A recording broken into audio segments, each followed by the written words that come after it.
Ciao tutti. Thank you everybody for tuning in to Pass the Wire TV. And first off, apologies. Haven't been as much involved in the channel as I had been in the past. Neither have some of our team members. Crazy schedules, busy time of year. No excuse. Personally, been doing a lot of writing, which is good and bad, but there's a lot of stuff that needs to be said. And unfortunately, for the industry and for us, ain't nobody else saying it. So we kind of got to do what we got to do. And we are. So, with that, let's get into the show. We've got the Fountain of Youth, Thorograph Numbers and Patterns, a quick high level look at the past performances of the Fountain of Youth, a little Rebel Talk, and a little Kentucky Derby radar, all rolled up into one. So let's start rolling, get some stuff out of the way, and I will do my best to make this a very interesting and informative show.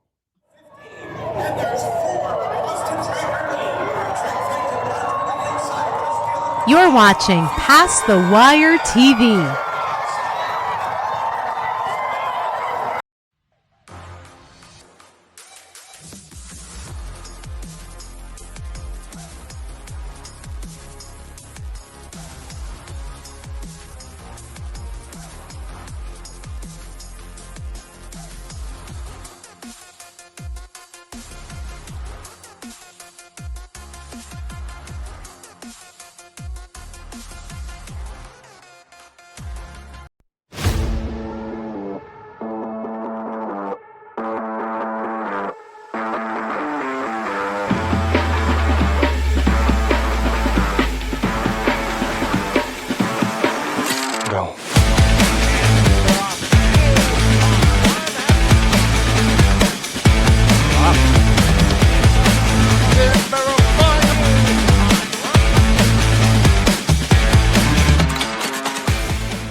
What really could be better than a couple of months out from the Kentucky Derby, enjoying some shore bet coffee out of one of the coolest, what do you call these, tumblers that's out there, talking horses with all you.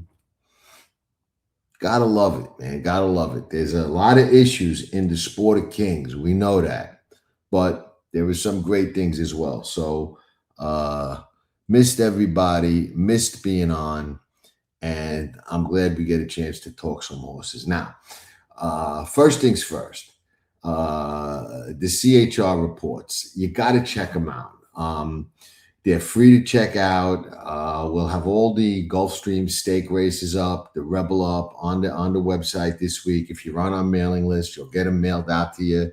If you're not on our mailing list, go to the website, get on there, subscribe, hit the like button, support us so we can do all these things that we're doing, and especially bringing some light on some things in the industry that need to be spotlighted. A lot of you are probably aware of that, but these CHRs, man, they have been golden. Now, they're a tool. They're not going to pick every winner. If anything out there was going to pick every winner, I don't know, we'd be on a yacht off the Monaco Pier right now, sipping pina coladas, swimming in the water, and hitting the Monte Carlo casino after a night's dinner. But it's a tool, and the suggested wages are based on win probability and speed, but there's a lot of other information in there where you may want to zig where the model says zag. I do that sometimes. They're just really, really great to check out. And there's an abundance of phenomenal information in there. So please do yourself a favor, check them out, and I welcome the feedback on them. What you truly think. because it's important to me what you think. And you know, at the end of the day, we're all trying to score playing this game and find that you know what. So let's try and do it. And we're going to start right now with the Fountain of Youth. And between, you know, I give credit where credit's due. I love Oaklawn Park and love a lot of things about the way they run their program. I think Jason Milligan does a fantastic job, very sharp, knows the game, knows betters. Do I agree with everything they do? No. But does anybody agree with everything that anybody does? I certainly hope not, unless you're a robot, you know. But they run a great program. But I got to say, Gulfstream has the better card for the Fountain of Youth than Oaklawn does for the Rebel on Sunday. Gulfstream is Saturday, the Rebel is Sunday. So let's get right into it. Important points race for the Derby. They both are. Starting from the rail, Todd Pletcher has Jackson Hole. Jackson Hole is a horse that had a lot of hype to him. 13 and a quarter, first time out at 2. Then goes over to the fairgrounds and runs at 10.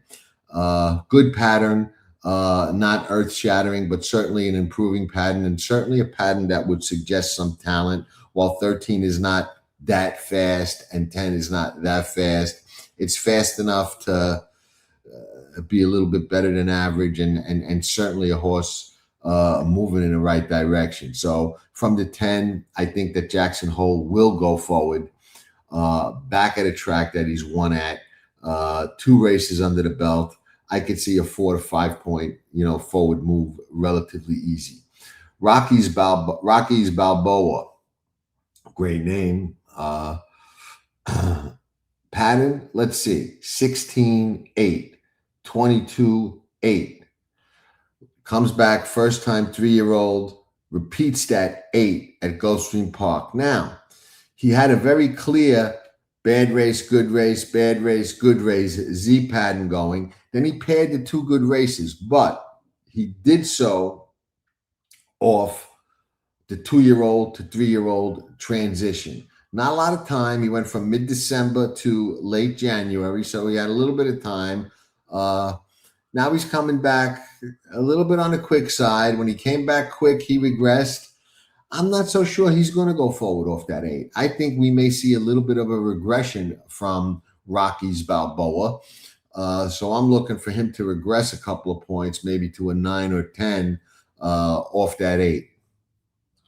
Talking is a very interesting horse, and I hope goes off a big price. He paired 7s in his first 2 starts, and then kind of run a dud in the Remsen, where I think 2 of the leading Kentucky Derby horses ran 1-2 ahead of him in Paladin and Renegade. He ran the paired 7s and then comes back with a 13 3/4. Now he's first time 3-year-old. He's fresh. He's dangerous. I think he goes past those paired 7s, which makes him extremely dangerous on Thorograph. And I think he's going to go forward, and I think he's a serious contender. Commandment 12, 8 1/4, 5 1/2. Extremely good pattern. Probably going to be the favorite or one of the favorites for sure. He hasn't regressed yet. It's Brad Cox. He continues to move forward. He didn't come home very fast last time out. We'll talk more about that when we look at the past performances, but strictly on the Thoroughgraphs, he's got an excellent pattern, one of the fastest patterns in the race, heading in the right direction, and probably deserves his role as the favorite in there. Clip that. Bravaro. Interesting. 9 1/2, 7 1/2, 7 1/2. Another one with a very, very good pattern. 9 1/2 and 7 1/2 at 2 are good. I mean, better than Jackson Hole, who's gonna, Pletcher and Johnny get a lot more attention probably than Bravaro will. but he comes back and equals that 2-year-old number with a 7.5 first time out as a 3-year-old, and certainly looks like he's going to go forward off that race. So I got to say, Bravaro off the Thorograph Numbers and Patterns looks like a contender, and maybe maybe gets a little bit overlooked here. Chief Wallaby. Chief Wallaby is going to be, for lack of a better term, a term that I hate to use, a wise guy horse. He's a one start, one win kind of horse. Belmont actually has a pretty low percentage and doesn't do that great when he takes these one start winners and throws them into the stake races. I don't pay much attention to stats. I think they're overrated. There's always that any given Sunday or any given Saturday theory that I believe in wholeheartedly. And all these stats get broken. And if you're right on the day that they get broken, then it doesn't matter how many times they were right. It only matters what happens in that particular race for your wagering purposes. So what do we got? We got a horse that runs one time at 3 and runs a 4. Now gets thrown to the wolves, goes a route, a horse that came off the pace sprinting. You know how I feel about them going routes first time out. I prefer speed going a route first time out than an off the pace sprint winner going a route first time out. Clip that. I think that's important to remember. But I'm not sold. Prove it. Thrown to the wolves. I don't like the theory. I don't like the angle. I like the first race, sure, but I want to see another one before I jump on this guy's bandwagon. That's for sure. Prove it. That's what I say. Napoleon Solo, interesting. This is a horse that if you watch his champagne, you have to pay attention to. I don't remember many horses winning that easily. 8.5 at Saratoga, 2.25 in that ridiculous Champagne win. We ain't seen him since. Now he comes back in a very, very tough, ambitious spot. I got to think that there had to be at least a hiccup with this horse, and that's why we haven't seen him. I don't think they put him away that long deliberately and kept him away that long deliberately. Kendrick Carmouche is back on him. Rosario is off riding Gargan's horse. I find that a little interesting, but I don't read that much into it. I believe, don't quote me, I don't know this for sure, but what I heard was they wanted a commitment going forward, and Rosario wasn't willing to give it. Carmouche was. So I think that's how he wound up getting the mount back, but I'm not sure if that's true. That may just be bullshit. So don't hold me to it. But I heard that, and there's a good chance that it's true. So Napoleon Solo coming back for Chad Summers in an awfully tough spot. On the pattern, 8.5, 2.25. All things considered, he's supposed to go forward first time as a 3-year-old. If he goes forward off the 2.25 first time at 3, what's he going to run? A 1, a 0, a 1 negative, a 0 negative, into the negative numbers, more than that possibly. That would clearly make the race for second.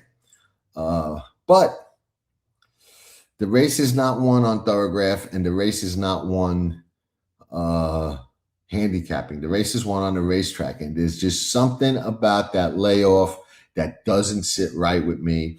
There's something about the spot that seems a little too ambitious for me to jump on his bandwagon. He should probably be the favorite with Commandment, Brad Cox's horse. On the Thoragraphs, strictly dangerous as heck, but we'll talk a little more about him on the past performances, and I don't know that he's gonna be as dangerous, in my opinion, when we get there, but we'll see what happens. Bull by the Horns, love the name. I'm not so sure about the horse in this spot. We've got 11.25, a vet scratch in December. Then comes back, runs at Tampa, a 9.25. So even with the vet scratch, he's going the right way. And he's doing it the right way with those slow incremental improvements that I love to see. But I think there are some in here that are faster and look like they might be better. But he's got a good pattern. There's no taking that away from him. Global Aviator, he's got a 14 and a half last time out. We got nothing prior to that to really go on.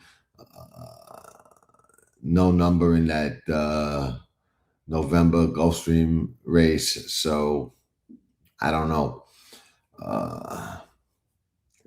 Has to go forward if he's going to have any shot here. But do I see him going forward enough to contend off the 14 and a half? No.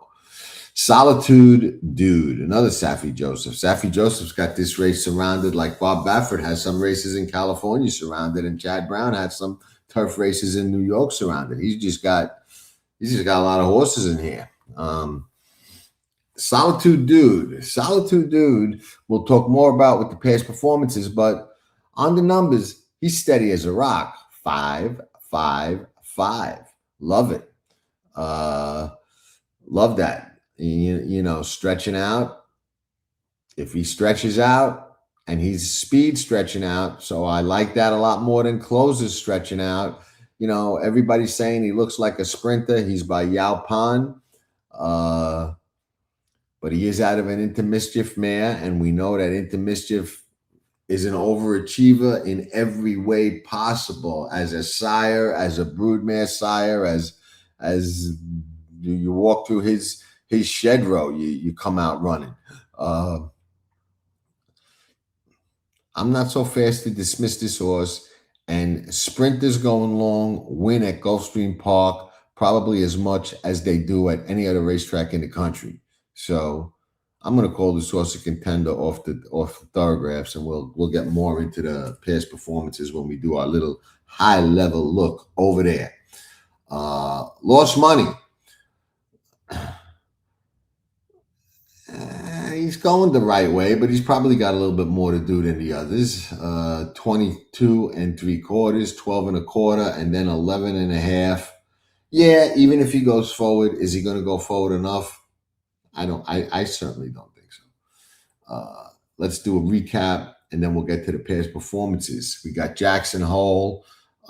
He's got to improve, but he's going the right way, and Todd Pletcher gets upgraded. Rocky's Balboa, fast enough, can really go either way, we said, but my gut tells me he's going to regress off that 8. He's in the ballpark, but he looks like he's going in the other way for me, in my opinion, for this particular spot. Talking, I think, is very dangerous, can go past the 7s, considerably. I think he's extremely dangerous. Rosario winds up there instead of on the much more hyped and highly regarded Napoleon Solo, for whatever that's worth. And Danny Gargan, he's got a nice, good magic colt here. We know that guy's dangerous. And I think this horse is dangerous. Commandment, like I said, should be, co-favorite, one of the favorites, certainly one of the hot horses in here. He's got the pattern. He's got the numbers to win. Strictly under Thorographs, he's a contender. Bavaro is another one who strictly under Thorographs is absolutely a contender. Chief Wallaby, he's, if he goes forward or runs back to the 4, definitely is he going to be able to do that going long? Personally, against this kind, I don't think so. I wouldn't argue with anybody who does, but I'm personally not sold.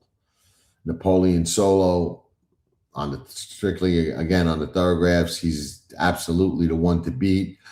Anything close to his last race or anything faster than that Champagne makes him extremely difficult to get by, especially on the Thorograph Numbers and Patterns. But I think there's questions there.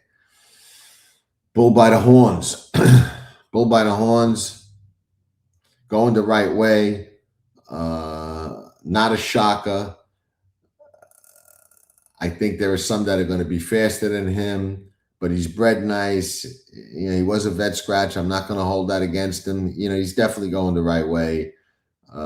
Certainly not hopeless in this at a big price. Global Aviator was a nay. Solitude Dude, I think, is sneaky, and I think a lot of people are going to underestimate him stretching out. But those 3.5s are 3 nice, fast races.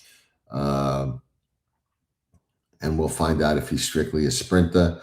Lost money, was going the right way, but we thought it had a little bit too much to do to make the thumbs up list. So let's look quickly, high level, at the past performances and see if we can get a little bit of clarity on this and see if we can figure out in the Fountain of Youth who gets the key to the AMG. I already got a key. Yeah. Jackson Hole. Gulfstream Park, 7 furlongs, 80 cents to $1. Gets the job done. Sit in the garden spot. 7/8 first time out. Comes home in 13-2. Good race. Goes to the fairgrounds. Wins by 5. Wire to wire on the stretch out with Lasix. 80 cents to $1 again. I mean, he cost $1.3 million. We know there's hype. Velasquez, Pratt, now back to Johnny. He's got the rail. I think he's going the right way. And even though he's got a little bit more to do than some of the others, he's not one that I would personally dismiss. Rocky's Balboa, we talked about. He was kind of Z-patterned in and out for a while. Then he put those 2 races together. That other race, now it's where the past performances maybe help us a little bit. That first-time 3-year-old race where he paired that 8 was his first and only start with Lasix, which he comes off for the Fountain of Youth.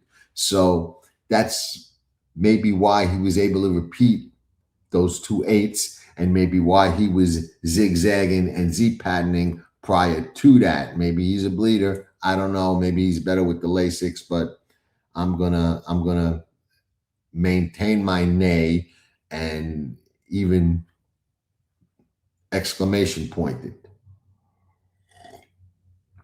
Remember, knowledge is not free. You got to pay attention and clip that for sure. Talking. I like talking on the Thorograph Numbers and Patterns. I like talking on the past performances. He win first time out at Saratoga in a key race. He beat Further Ado. Further Ado, we know, is a horse they talk about on a Derby trail. Even I talked about him with Steve Haskin. Comes back into Champagne, runs second to Napoleon Solo. All right. He lost by 6.5, looked like a different race, but still a good race. He was 7 wide, and I think he was green and still learning.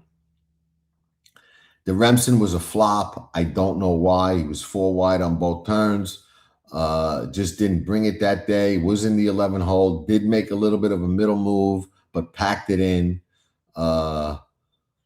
Now gets Rosario, working at Palm Meadows. Was working at Saratoga before that. Belmont, pretty steady. Comes out of that Paladin Renegade double key race, super key race, in my opinion. I think he's very dangerous. I think he goes past those 7s. Just a question of how much past and what some of the others do. But I think this horse is dangerous. Now, Gulfstream Park is not the ideal setup for a closer, but we got to play the hand we're dealt, and it does look like there's plenty of pace in here. So hopefully it plays out that way. Commandment looks as good on paper as he does on the Thorograph Numbers and Patterns. He came home in 25-2 in the Mucho Macho Man, but he win by 6. He split horses. He showed some guts. I'm going to upgrade him for that. I'm going to, forgive him a little bit for, the time of that last race. But I think he's dangerous. He did get a 91 buyer. For those of you that believe in buyers, we know the Thorograph number was good. I think he's absolutely, if not the horse to beat, one of the horses to beat. And I think he sits a beautiful trip in here. Bravaro, New York bred, dangerous, doing everything right, progressing nicely, handled Gulfstream Park, sits in a good trip, liked him on the Thorograph Numbers and Patterns. I think he's an overlooked contender. Now we get to Chief Wallaby. Chief Wallaby went off to 5-2. He's bred to stretch out for sure. Mott is good going sprint to route. He's just not that good going sprint to route in a stake. He beat the Puma, who was highly regarded and is still kind of on the Derby trail. He finished third, I think, in the Sam Davis, the Puma. I don't know. I'm not sold. I don't like the angle. The 4 was great. He came home in 11-4. The 4 on Thorograph was great, but now he's got to do it going long in his stake, thrown to the wolves. Something that Mott is not that great when he does. I remember that horse, Hidden Scroll, another one huge first time out, threw him in a stake. He's still running. I don't know. Maybe I just put him in the winner's circle, but I'm going to pass on Chief Wallaby, and I hope everybody bets him and he gets a ton of money. Napoleon Solo is another one I'm going to take a little bit of a stand against. I think there's a lot of pace in here. I think that's going to favor Commandment, and I think it's going to favor Talking. At least I'm hoping so. And I think those two are maybe going to be able to get past this guy. Kendrick is going to come to ride, man. Kendrick doesn't get a lot of shots in these kind of races. He's got a potential Derby horse here. He wants those points and wants to keep this mount and get this horse into the race. So he'll try everything in his bag of tricks to do that. But you still need the horse. You need a sound horse. And although this horse is working very well, I don't trust the layoff. I don't trust the trainer coming back off this kind of layoff. No knock. I just don't trust him for my betting money. And I'm going to say, prove to me that you're the same horse and that Champagne wasn't a fluke. Bull by the Horns. Again, he looks good on the Thorograph Numbers and Patterns going the right way, but he doesn't look as classy as these, although I think he gets a good setup here. He looks like a horse that may, get into the, triple or super in the third or fourth slot, maybe second at a big price, but win, I don't think so. Global Aviator, not sold. He's got that nice win first time out, but then he completely tanked in the Holy Bull. Solitude Dude, 3 for 3, 3 5s, wire to wire sprinting, and now he stretches out. I mean, he assures the fast pace. He should go right to the lead, but he should have horses chasing him. I think he's a scary horse with Flavien Prat. I really do. I'm not so quick to dismiss him as a horse that is strictly a sprinter, and he may be. But like I said, sprinters win going a mile and a 16th, a mile and an eighth at Gulfstream Park quite a bit. A mile and an eighth horse could win at a mile and a quarter at Gulfstream Park. And you know who told me that? Bob Baffert. I have a feeling he knows. So I'm not so quick to dismiss him, and those 3 5s are very, very, very good. Lost money. Still a maiden. I think if you bet him, you probably lost money. So there you have my look at the Fountain of Youth. Solitude Dude is a use. Commandment is a use. Talking is a use. Jackson Hole and Bravaro are maybes to me, depending on how deep you want to go. But those who I see as the prime win contenders. We'll see what the model says, and we'll see how the track is playing, and we'll see if there's any scratches. But that's kind of how I see it. And I'm somewhat in sync with the Thorograph Numbers and Patterns. I think the horses that I'm isolating can win. There are some that might look a little bit faster, but I've got questions on them. So we shall see. Now, let's take a quick look at Oaklawn Park and the Rebel. Bravaro is also entered in the Rebel. I don't know where he's going. Some of you might. Litmus test. Litmus test looks to me like he's sitting on a big race, first time as a 3-year-old. He's got plenty of bottom. He's got races that he lost that he had legitimate reasons to lose. I don't think he's a sprinter. He did win at Del Mar sprinting. Then he ran fourth to Brandt. Brandt was very good that day in the Del Mar Futurity. In the Breeders' Futurity, he went to the lead. He ran third. I don't think that was his trip. I don't think that was his race. I don't think he was at his best that day. I think his race in the Breeders' Cup Juvenile was against a significant bias that was difficult for anybody to close and make up any ground on. And I think in the Los Al Futurity, he showed what he's all about and won smart. Class president looks like he's improving, but I don't think he's any litmus test at this point. Blackout time, same thing.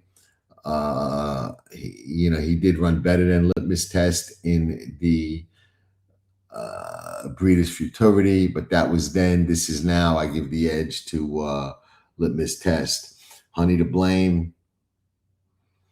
I think he has to go forward a little bit too much to compete with these. Strategic Risk, I think, was exposed last time, had that huge race into Smarty Jones. I liked Silent Tactic better than him last time. He was a sure bet coffee play of the day. He was 20-1 on the morning line, went off 12-1 and exploded past everybody. And I think he's absolutely a contender right back, but he got a perfect trip and a perfect setup, and everything went right that day. I definitely give the edge to Litmus Test, who will be ahead of him in this race, get the jump on him in this race, and make it much more difficult for him to repeat. Rancho Santa Fe, maybe not for me. It is Brad Cox. Irad does go to ride him, but I thought, he should have been more in the fight last time than he was. Time for Music looks a cup below. Soldier and Diplomat is intriguing. I don't give up on him. He had a wide post last time, made a big move.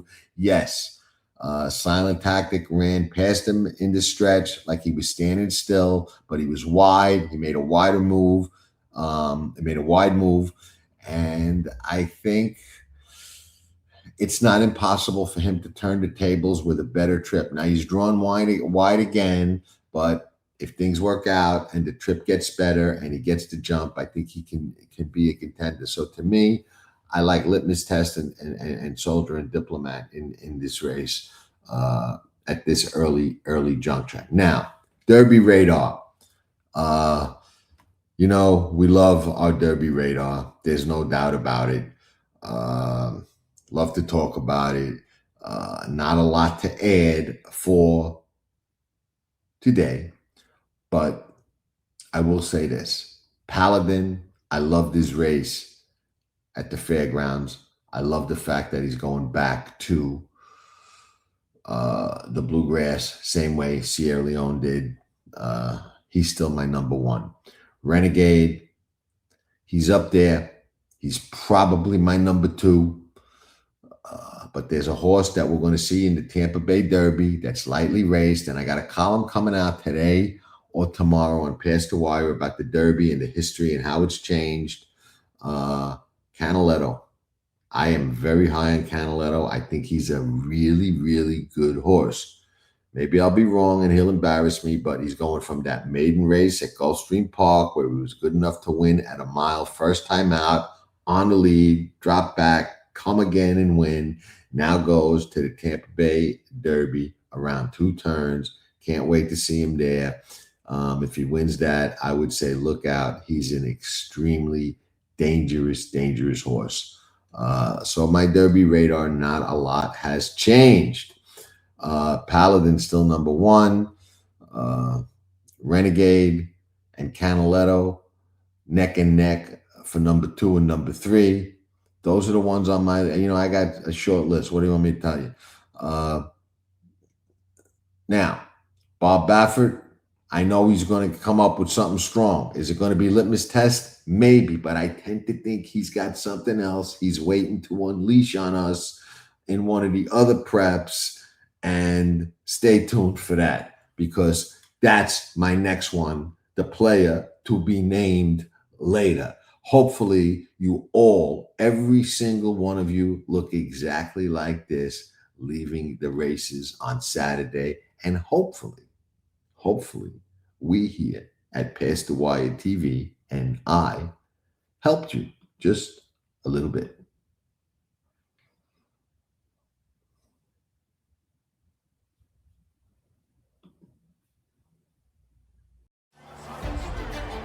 Here comes journalism, here comes sovereignty, and they square off, heading to the final furlong. Sovereignty wins the Derby!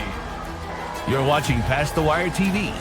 Hit that like button and subscribe to Pass the Wire TV. Nobody does it better.